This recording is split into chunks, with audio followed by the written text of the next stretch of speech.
Bonsoir, bienvenue dans ce nouveau numéro de votre magazine Tac au Tac. Ce soir, nous allons parler Congo, nous allons parler nation pour essayer un peu d'avancer parce que nous sommes tellement dispersés derrière les gens que nous oublions l'essentiel. Comme j'ai toujours l'habitude de le dire, c'est comme si l'essentiel n'avait pas sa place en République démocratique du Congo. Et l'essentiel, justement, c'est le mot au Congo. Nous allons parler aujourd'hui nation avec mon invité. Il s'agit tout simplement de Sélé Kanangila. Il est journaliste, analyste, un confrère. Bonsoir. Bonsoir, bienvenue dans Tac au Tac Magazine. Comment allez-vous? Très content de votre invitation. Je vous en remercie énormément. Merci d'avoir pensé à ma toute petite, modeste personne.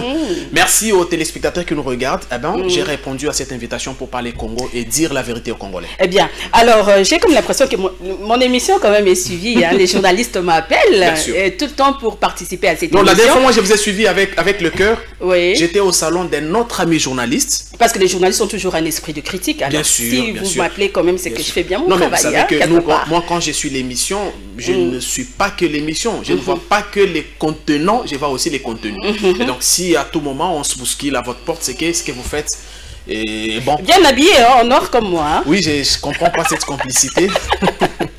Nous avons le même esprit. Et cela veut dire que nous avons le même esprit. Voilà. Non, je ne pense vraiment pas qu'on aura un même esprit parce que vous avez votre façon de faire, c'est d'acculer votre invité, c'est de l'amener dans son dernier retranchement. Je pense que ça sera un combat des cages, mais espérons que ça va. C'est ma couleur favorite. Hein. Moi, ça fait habillé. Noir-blanc, c'est moi. Ouais. Ça, c'est moi. Ah, ok, c'est bien. Alors, Sélé Kanangila, vous êtes journaliste. Hein, on dit toujours la charité bien ordonnée. Hein, commence par soi-même. Nous sommes journalistes. Nous allons d'abord parler de notre corporation. J'espère que vous avez suivi le dernier communiqué de presse de l'UNPC. Hein. J'aimerais avoir votre point de vue par rapport à ça. L'UNPC s'est dit préoccupé par la montée vertigineuse de l'activisme politique dans la presse depuis un temps. Et à cet effet, l'UNPC ne défendra ni soutiendra aucun journaliste qui se comportera comme un militant d'un parti politique. J'ai suivi le communiqué signé par M. Kouba, que j'ai salué en passant. Et quand je lisais ce communiqué, je me suis rappelé d'une déclaration très importante du feu Étienne Tshisekedi Omulumba, qui a dit que le poisson, pour pourrir, commence par la tête. Il a même ajouté, il dit, lorsque l'exemple vient d'en haut, la suite est normale. Mais lorsque au sommet, on prêche par un mauvais exemple, on n'a pas de leçons à nous donner. Moi, je pense qu'avant de signer ce communiqué, avant de prendre cette mesure, M. Kouba, en tant que président national de l'UNPC, pouvait commencer par se remettre en cause et demander, est-ce que lui-même a-t-il des couleurs politiques ou pas? Est-ce que dans des débats, il lui est arriver de prendre position ou pas, parce que je signale ici que j'ai eu la chance de partager avec lui beaucoup de plateaux sur lesquels il prenait position pour un camp tout comme pour un autre camp. Ça signifie que déjà sur ce point-là, ça ne passe pas. Le deuxième élément, c'est qu'en dehors de lui, en tant que président national, il devrait quand même regarder le président provincial de l'UNPC, M. Kassamba, lui poser la même question. Pour qui roule-t-il? À partir du moment où il a trouvé des solutions à ces questions-là, il pouvait alors prendre la mesure. Alors que pour les cas échéants, lui-même, je l'ai dit que plus d'une fois, j'ai partagé des plateaux avec lui. Il a défendu les idéaux portés par un camp politique. Deux fois, c'est la Mouka, des fois, c'était même le FCC. Monsieur Kassamba, lui, c'est même par lui que le militantisme est entré dans la corporation. Je pense que si monsieur Kouba était sérieux avec lui-même, il allait commencer par le commencement, c'est-à-dire convoquer le journaliste au stade de martyr, prendre la carte de la corporation de monsieur Kassamba, la brûler devant la caméra. En ce moment-là, il aura prêché par l'exemple et les autres membres de la corporation pouvaient suivre. Parce que quand vous regardez les faits que l'UNPC national, M. Kaboulou a été candidat pour le compte d'un parti politique. mais il est à la commission des disciplines. Donc, il y a à boire, à manger et à vomir dans ça. Je voulais ici rappeler à M. Gabi que demander aux journalistes de ne pas prendre position, c'est alors supprimer du programme de l'enseignement universitaire la leçon relative à la ligne éditoriale, la leçon relative même à l'éditorial, qui est un genre journalistique qui donne aux journalistes le pouvoir ou à l'organe le pouvoir de donner son point de vue sur une question importante concernant la nation. Et donc, de ces faits, je pense que les amis ont encore une fois de plus raté, en tout cas, une occasion de cette ère. Mais vous ne voyez pas qu'il y a certains journalistes qui exagèrent quand même? Non, vous savez, l'exagération dont vous parlez est venue d'où? Je vous dis, madame, je vous ai dit un truc ici. L'exagération dont vous parlez est venue d'où? Ça, c'est la question. C'est des gens qui étaient censés prêcher par l'exemple, notamment par la neutralité. Mais je vous apprends qu'à travers le monde, aucun journaliste n'est neutre. Ça, c'est un fait. On ne va pas chercher à inventer là ou ici. Mais parce que nous connaissons pour qui M. Gabi roule, pour qui M. Kassamba roule. Je rappelle ici que M. Kaboulou était candidat député pour le compte d'un parti politique. C'est comme si on voulait faire taire les journalistes. Franchement, je pense que ce n'est pas une bonne façon de faire. Il fallait prêcher par l'exemple, c'est-à-dire M. Gabi lui-même commence par se remettre en cause. Il regarde le président provincial de l'UNPC, il brûle sa carte parce que je rappelle que c'est par lui que le militantisme est vraiment entré dans la corporation. Vous n'avez qu'à voir ce qui se passe chez lui là-bas, ou quand vous êtes sur un plateau avec lui et que vous portez une autre voix que celle de Kabila, soit il vous relance. C'est de relance orientée dans les soucis de vous amener à parler en bien de Kabila. Kabila pour qui il roule depuis plusieurs années. Eh bien, je ne pense pas que ces gens-là soient vraiment les mieux placés pour nous donner des leçons en ce qui concerne cette question. Il y a une vidéo qui circule quand même sur les réseaux sociaux. Il y a des combattants de l'UDPS qui sont contents de cette décision. C'est comme s'il y avait des gens derrière. Bon, moi je ne peux pas vous interdire de réfléchir, non plus je ne peux pas interdire aux combattants de l'UDPS de s'exprimer sur une question aussi importante. C'est même ça l'essence de l'état de droit que le président Tshisekedi nous a amené. Il nous revient à nous tous de donner chacun son point de vue pourvu que cela ne puisse pas énerver les lois de la République. Mais c'est quoi le travail de l'UNPC? Bon, si l'UNPC prend une telle décision qui va... Non, mais vous savez, c'est un secret. L'UNPC là pourquoi? C'est un secret des polichinelles. Depuis tous ces temps, les animateurs de l'UNPC ne se pointent. Je ne coupe pas la parole. J'ai vu un journaliste dans un groupe là, il avait un peu démêlé avec la justice, avec la police, tout ça. Il a dit qu'il a essayé de tenter d'appeler Jean-Marie Kassamba. Il a dit non, qu'il n'avait pas... Alors, c'est là que ça se pose. C'est ça aussi le problème. C'est là que se pose justement cette problématique de la solidarité. Est-ce que même si ce journaliste s'était mal comporté, c'est par téléphone ou dans les réseaux sociaux que c'est lui qui était censé le défendre devrait lui apprendre comment se comporter? Parce que j'ai ouï dire, comme vous aussi, que ça a été la réponse, je n'ai pas certifié, mais si c'est le cas, c'est extrêmement grave. Alors là, vous réalisez que les gens fuient la mission pour laquelle ils sont placés, ils sont dans autre chose. Ils sont régulièrement dans autre chose. Et donc, moi, je maintiens ma position. Je dis que M. Kassamba n'a aucune leçon à donner aux journalistes en ce qui concerne la neutralité, parce que lui-même ne l'est pas. Et que dire des attachés de presse, des chargés de communication? Ça bon, un peu comme... non, mais non, ça c'est un autre champ maintenant. Parce que, attention, la plupart d'entre nous sont allés à l'école, madame. Oui. Ils sont allés à l'école, il y en a qui ont appris la communication, il y en a qui ont appris le journalisme, politique intérieur ou extérieur, vous en faites partie. Et donc, je ne peux pas vous interdire de travailler comme chargé de communication. Attention, c'est une tâche pour laquelle vous avez payé de l'argent à l'université. Ça signifie que si aujourd'hui quelqu'un dit, vous ne pouvez pas être chargé de communication d'un acteur politique parce que vous êtes journaliste, excusez-moi, il ne comprend pas ce qu'il dit. Parce que bon, il pense peut-être que quand vous êtes attaché, vous n'êtes plus libre. Non, vous êtes attaché dans un cabinet, donc vous allez défendre... Un attaché de presse ne gère que la relation entre l'acteur politique et la presse. C'est son travail. Alors qu'un chargé de communication, il fait son travail de com, il donne des conseils, il donne des coachings, il organise, ainsi de suite. Ça n'a rien à voir avec son travail de journaliste. Moi, je m'arrête, si je suis chargé de communication, à dire à Madame Nicole qu'on va sur un terrain où il y a eu l'inondation, voici comment je souhaite que tu sois habillé, voici les discours, voici je souhaite que tu parles en telle langue, parce que les coins, ça s'appelle même en communication, même en marketing, commercial, on appelle ça étude du marché. Et en marketing politique, on appelle ça étude du milieu. C'est-à-dire, vous arrivez sur le terrain, vous étudiez vos forces et vos faiblesses face à vos adversaires. Ça, c'est un travail pour lequel on a étudié. Excusez-moi, nous l'interdire, c'est une sorte de dictature. Ben, je vois que vous n'êtes pas d'accord avec... Absolument pas. Avec Gabi Koubal et puis Jean-Marie. Mais comment... Je répète que si...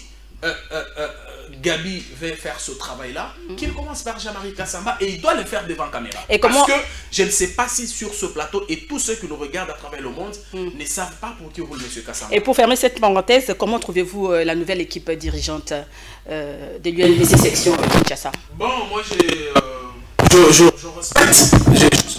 Vous et moi savons les conditions dans lesquelles M. Kassamba se retrouvait à la tête de la corporation. Nous, on s'était dit que nous ne pouvons pas être de journalistes. Nous passons tout le temps à critiquer les politiques, de pouvoir s'éterniser au pouvoir, de pouvoir écarter certains candidats, alors que nous-mêmes, nous sommes dans cette pratique-là. Vous savez qu'il y a un autre candidat, M. Kazadi, qui a été écarté. Oui, Jeff. Ce que je n'ai pas compris, c'est que Kazadi saisit la corporation au sujet de M. Jean-Marie Kassamba, qu'il accusait d'avoir la nationalité française. On n'aligne pas la question. Et j'ai vu une invitation hier ou avant-hier où on les convie à une confrontation alors que l'élection, je ne sais pas si je vais appeler ça élection ou plébiscite, s'est déroulée. M. Kassamba à la tête de la corporation. Excusez-moi, il y a beaucoup de choses à nous dire. Il y a beaucoup de choses à nous dire. Voilà pourquoi nous demandons avec insistance qu'on convoque les États généraux. Quand même, hein? Qu'on convoque les États généraux. Qu'on convoque les États généraux. Ces gens-là, même si vous donnez des propositions, ils ne vont pas vous comprendre parce que, excusez-moi, est-ce qu'avant de signer les communiqués, M. Gabi ne pouvait pas quand même consulter certaines personnes. Parce que vous ne pouvez pas signer un communiqué interdisant aux journalistes de prendre position, alors que vous avez M. Kaboulou qui a été candidat pour le compte d'un parti politique. Ça, c'est connu de tous. Et c'est celui-là qui est même président de la commission des disciplines. Excusez-moi, il y a à boire, à manger et à vomir dans cette histoire. Eh bien, alors, nous allons parler à présent Congo, c'est ça d'ailleurs les sujets du jour, hein. Nous allons parler Congo.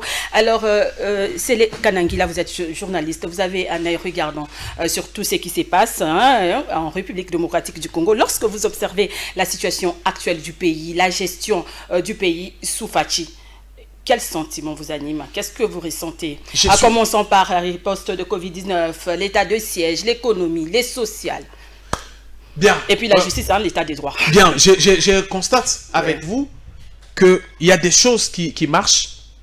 Est-ce qu'il y a des avancées? Il y a des choses qui n'ont pas encore marché et pour lesquelles il nous faut nous mettre tous ensemble, regarder dans la même direction, parler d'une seule voix pour y arriver. Vous avez parlé des Covid, je commence par là. Vous êtes sans ignorer que nous faisons partie de rares pays en Afrique qui ont bien géré cette pandémie. Quand vous regardez le nombre de morts ici et le nombre de morts ailleurs, il faut quand même avouer qu'il y a beaucoup d'efforts qui ont été fournis dans ces secteurs-là.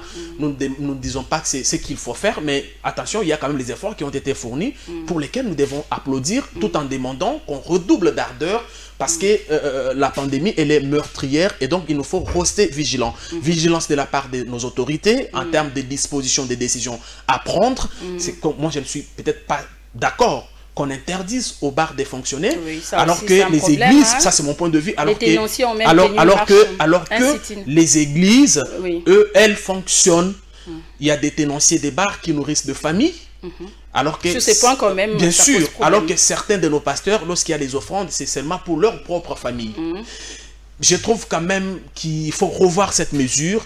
À la limite, imposer les gestes barrières dans toutes ces terrasses-là, dans tous ces bars-là, de manière à fonctionner aussi ces Congolais. Bien sûr, pas d'exemple, là, il fait ça quand même. Bien sûr. De manière à permettre aussi à ces Congolais de respirer parce que vous ne pouvez pas les tuer à la fois avec la Covid et avec le manque d'argent. Pour moi, ça ne passe pas. Et donc, c'est des choses que les autorités peuvent prendre en compte, étudier minutieusement la question et proposer des solutions idoines. Donc, je note que pour le cas de la Covid, nous avons fourni beaucoup d'efforts et le nombre de morts que nous avons, lorsque vous les comparez au nombre de morts en Afrique du Sud, en Égypte, au Maroc, vous avez réponse à cette question-là. Les sociales, j'ai toujours dit qu'il est, bien sûr, il est vaste. Il est très vaste, madame. Pour le compte du social, je note que vous êtes journaliste très sérieuse. J'ai un grand respect pour le travail que vous faites. Vous avez réalisé que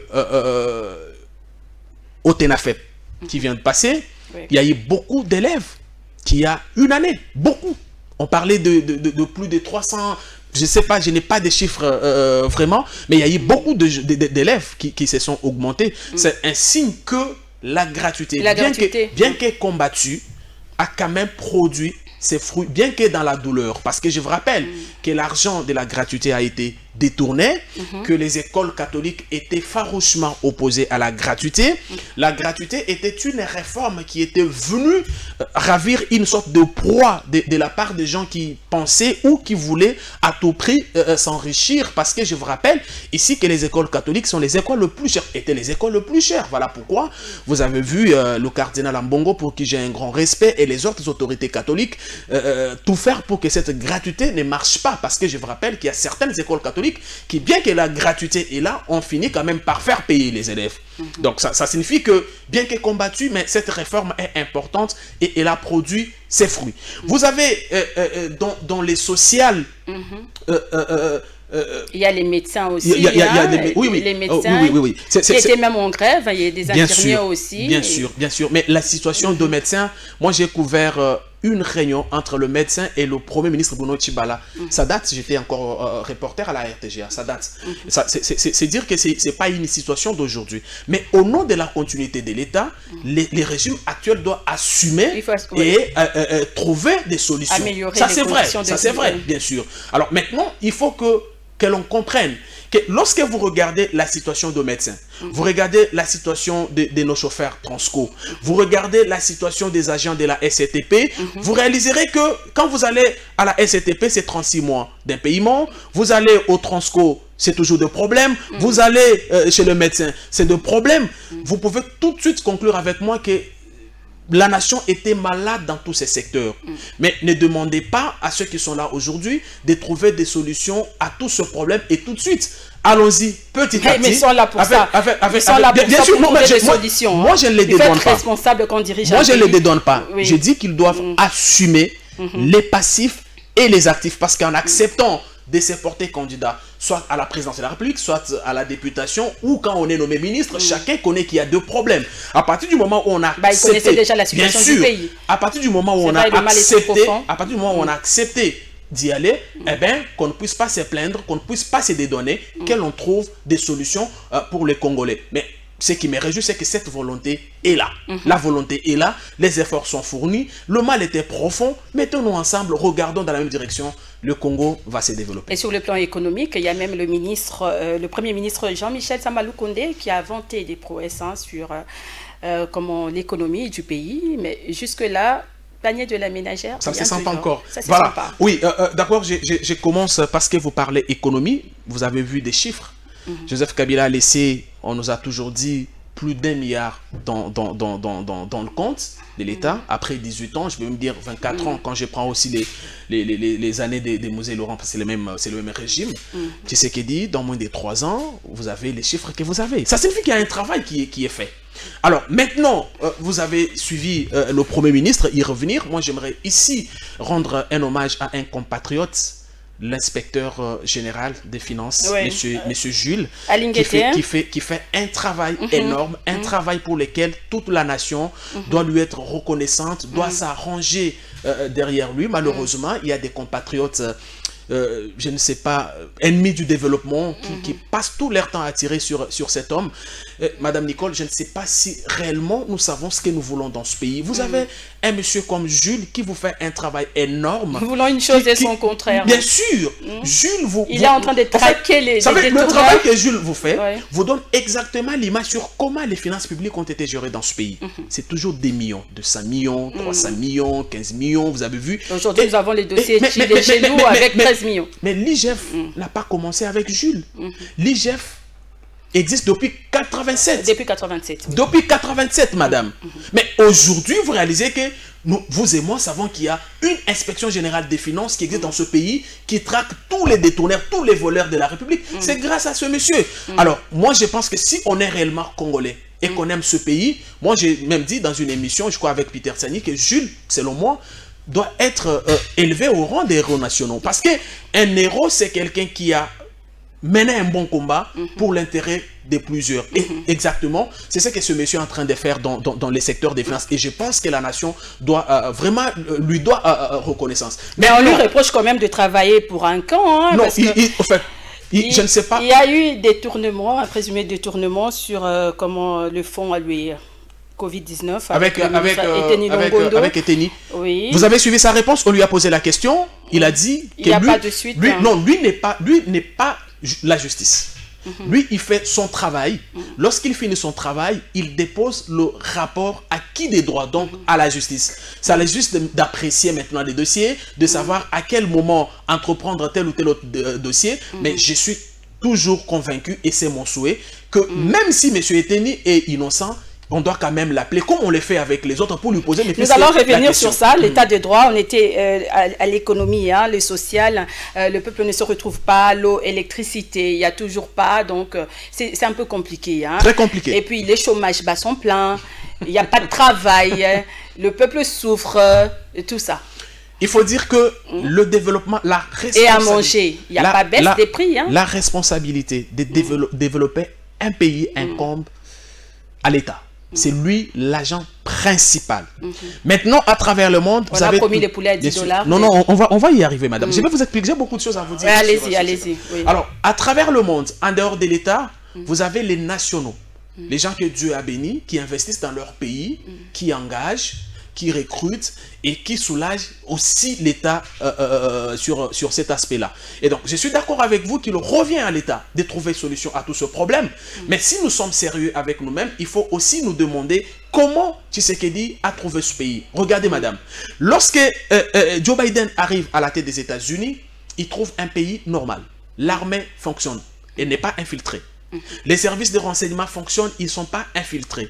Aucune autorité militaire ne peut détourner l'argent destiné à une opération militaire. Alors qu'ici, quand lui prend le pouvoir, l'armée est infiltrée, il y a des généraux commerçants. En fait, le mal, je vous dis qu'il est profond. Ne lui demandons pas, ne soyons pas trop méchants avec lui pour lui dire, monsieur Tshisekedi, le pays qui a été tué 32 ans par Mobutu, 24 ans, 25 ans par Kabila, et puis on lui dit, bon monsieur, réparez-nous tout. Le peuple d'abord. Le peuple ne se retrouve pas. Madame, le peuple d'abord, je vous dis que c'est... Vous savez, quand on dit le peuple d'abord, c'est-à-dire... Le peuple a faim. Quel demande le peuple? On met le peuple, la population, au centre de son action.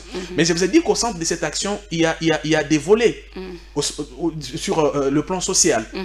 Les volets, c'est l'éducation. L'éducation. Les volets, c'est les déplacements. C'est l'essence de la démarche entreprise pour la baisse des prix de billets pour les vols domestiques. Ça fait partie du social.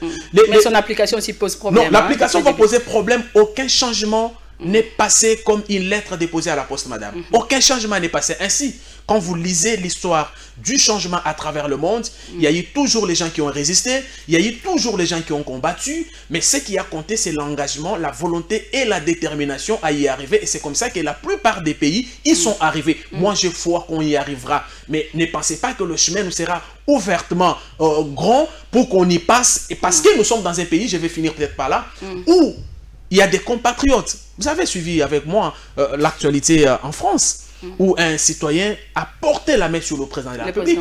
Mais qui est monté au créneau? C'est Marine Le Pen qui est la première opposante d'Emmanuel Macron. Et quand vous lisez le message, il dit « Je suis sa première opposante, mais c'est notre chef d'État pour rien au monde. Je ne peux pas accepter que la France soit humiliée jusqu'à ce point-là. » Qu'est-ce que vous voulez dire par là? Alors, je vais dire que si pareil acte s'est produit ici, vous avez les gens qui vont s'appeler opposants. Ils ne sont pas opposants. Excusez-moi. Ils ne sont pas opposants. Non.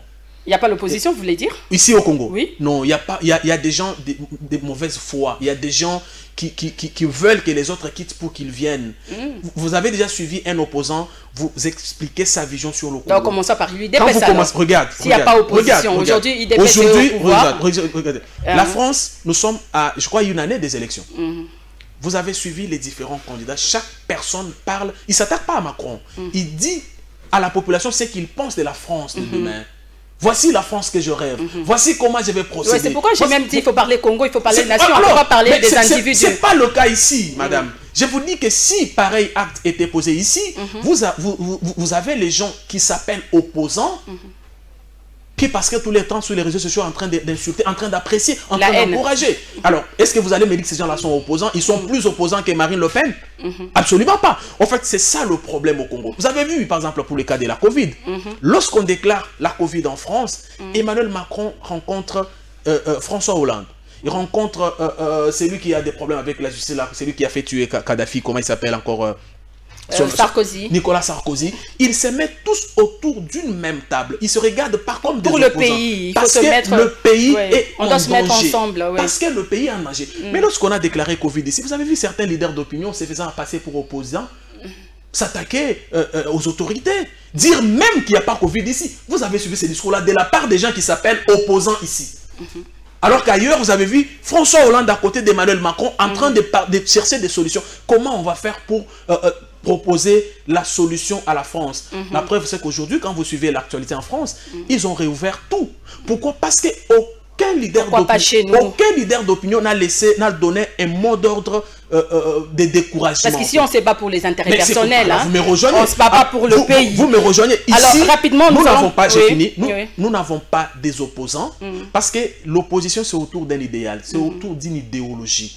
Comment vous trouvez que les gens qui prennent, je ne sais pas, social-démocratie se combattent au Congo? Ça n'a pas de sens. Alors, parlons un peu de l'insécurité dans l'est du pays. L'état de siège a été décrété à l'Ituri et au Nord Kivu. Alors, comment trouvez-vous l'évolution? Le tas de siège. Les massacres continuent, il y a insécurité. Si on doit parler d'insécurité, il y a même un étudiant qui a été tué ici à Kinshasa, en Inde aussi, tout ça. Le massacre, Madame Nicole, continue. Même une élève a été tuée. Je suis d'accord avec vous que les massacres continuent, mais à une faible ampleur. Ça, il faut nous mettre d'accord que depuis qu'il y a état de siège, ça continue. Et je vais vous dire pourquoi ça continue, mais ça quand même, l'ampleur a baissé. Oui, rapidement. Mais l'état de siège, lorsque le président Tshisekedi arrive, c'est un citoyen de ce pays, il vivait ici, il a vu les efforts consentis par son prédécesseur pour pacifier cette partie de l'Est. Joseph Kabila, moi je peux tout lui reprocher, mais j'ai toujours l'impression qu'il cherchait une solution de problèmes que lui-même avait créé ou que son régime avait créé. Je vais vous dire pourquoi. Parce que vous ne pouvez pas chercher à pacifier l'Est. Mais qui entretient ces groupes armés? Non, je vous dis, quand même. Vous ne pouvez pas chercher à pacifier l'Est alors que vous avez fait des étrangers les responsables de notre armée. Vous vous rappelez d'un certain Rwandais qui a occupé la tête de notre armée ici. Excusez-moi. Donc le Rwanda pose problème aussi. Excusez-moi. Non, mais excusez-moi. Mais le chef de l'État a signé des accords avec le Rwanda. Joseph Kabila s'est battu corps et âme pour pacifier l'Est. Il n'y est pas arrivé. Il a procédé par des dialogues, par des négociations. Vous vous rappelez combien de groupes rebelles ont été même versés dans notre armée. Tout de suite, ils deviennent des généraux, ils deviennent des colonels. Ça n'a pas marché. Et avec Fachi? Maintenant, il fallait y aller par une pierre, plusieurs coups. La diplomatie agissante, les négociations en cours, mais il faut aussi montrer sur terrain que nous avons une armée capable d'allumer son feu sur l'ennemi. C'est l'essence de l'état de siège. Vous avez appris que depuis qu'il est décrété, mais il y a des abus quand 14 groupes armés se sont rendus, beaucoup de villages ont été libérés, beaucoup de chefs coutumiers, des chefs de je ne sais pas des secteurs qui étaient des mèches avec les rebelles ont été démasqués. Certaines autorités militaires qui étaient des mèches avec les rebelles ont été démasquées. Vous avez appris l'arrestation des autorités militaires qui ont détourné l'argent destiné donc à cette opération. C'est dire qu'il y a un travail qui est fait, mais comme je vous ai dit, le mal était très profond. Imaginez-vous que nous sommes à Congo Web. Je vous donne cet exemple-là. Tel que nous sommes en train de faire l'émission-là, votre, je ne sais pas, cadreur est en train de nous filmer et il demande ou il montre tout ce qu'on fait à un ennemi qui nous attend d'ailleurs. Ça suffit que je ne sais même pas. Alors, il y a infiltration. Il y a infiltration. Sur tous les niveaux. Le mal était très profond. Rappelez-vous de cet appel citoyen. Le mal est tellement profond qu'on ne sait pas sentir les efforts. Bien sûr. Rappelez-vous de cet appel citoyen de M. Mbosso qui a demandé aux élus de cette partie du pays de quitter les groupes armés. Attention, c'est quand même le président de la Chambre basse du Parlement. Il ne peut pas parler pour parler. Parce que moi, j'ai discuté avec un élu de l'Est qui me dit, mais vous pouvez, lorsqu'on organise généralement les élections, j'ai beaucoup de choses à dire. Oui, vous avez beaucoup de choses. Oui, allez-y, finissez quand même votre phrase. Il y a beaucoup d'implications dans cette situation.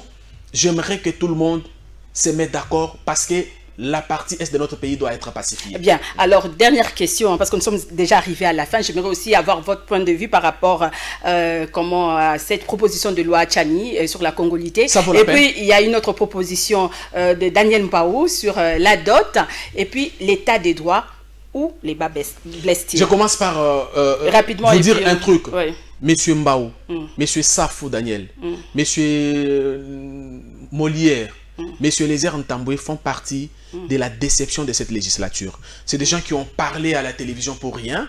Aujourd'hui, ils sont au Parlement, ils foutent absolument rien pour moi. Ils foutent absolument rien. Vous avez vu les députés Safou parler ici, Tokoli, comme si un débat. Je parle déjà de la congolité. Oui, congolité d'abord. Vous avez vu la congolité, ce n'est même pas la congolité, c'est une proposition de loi qui réglemente, moi j'ai dit, l'accès au poste de responsabilité, au poste de souveraineté. Non, c'est une réflexion. C'est un Congolais qui a réfléchi sur comment cette loi est opportune. Elle est vraiment opportune, d'autant plus. Il faut faire la différence aussi. D'autant plus que, madame, ce qui est cette loi, ou pas. vous savez pourquoi aujourd'hui on s'est plaint de ça ne donnera pas à manger le travail Vous savez pourquoi on s'est plaint de l'infiltration?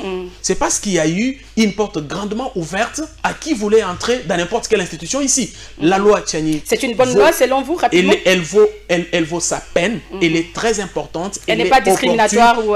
Non, mais attends. Vous dites que la loi, j'ai suivi les cardinals Ambongo dire que la loi est divisionniste. Mais vous l'avez suivi, vous et moi ici, dire qu'aucun enseignant non catholique ne peut pas enseigner dans des écoles catholiques. Chaque loi écarte toujours les gens. Écarte toujours les gens. Oui. Vous comprenez? Chaque loi écarte toujours les gens. Pour le cas de l'UNPC, je donne un exemple. Pourquoi on a écarté la candidature de Kazadi? On a dit de lui qu'il n'avait pas une expérience en termes de gestion d'un organe de presse. Ça signifie que... Avec la CENI aussi, on a écarté Denis Kadji. Bien sûr, ça signifie que chaque loi écarte toujours.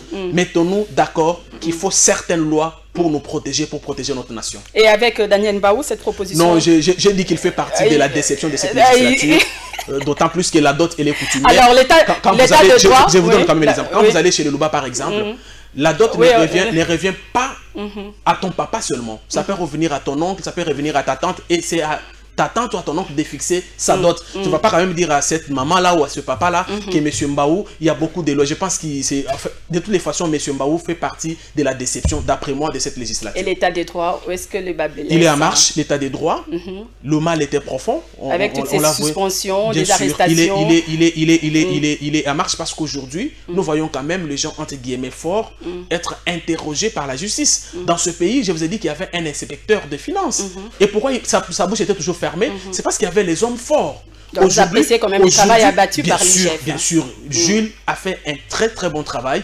Je pense que la nation lui doit reconnaissance. Alors, une proposition pour le Congo, trouver des solutions pour le développement. Aimons les Congos. Nous ne pouvons pas les développer si nous ne l'aimons pas. Soutenons-nous. Ne vendons pas seulement notre mauvais côté. Voyez ce qui est bon. Moi, ma mère me dit souvent, pour bien traiter avec quelqu'un, mais il faut quand même trouver des solutions pour les développements. Il faut voir ce qui vous met ensemble. Ce qui nous met ensemble, c'est le Congo. Si le Congo ici part, il n'y aura pas d'opposition, il n'y aura pas de majorité. La meilleure façon d'aimer le Congo, c'est de l'aimer et de jouer chacun son rôle pour son développement et son avancement. Ça sera tout. Merci beaucoup, Sélé Kanangila. En tout cas, merci pour vos analyses. Merci, Madame Nicole. Un peu tatillonnées. Alors, revenez quand vous voulez. Il y a beaucoup à dire sur le Congo. Nous sommes une grande république. Et ben voilà, on n'a pas tout dit, mais on a quand même dit l'essentiel. C'est ça le plus important. Cette émission est terminée, mesdames et messieurs. Merci à l'équipe technique. Merci à vous de nous avoir suivis. Au revoir et à la prochaine.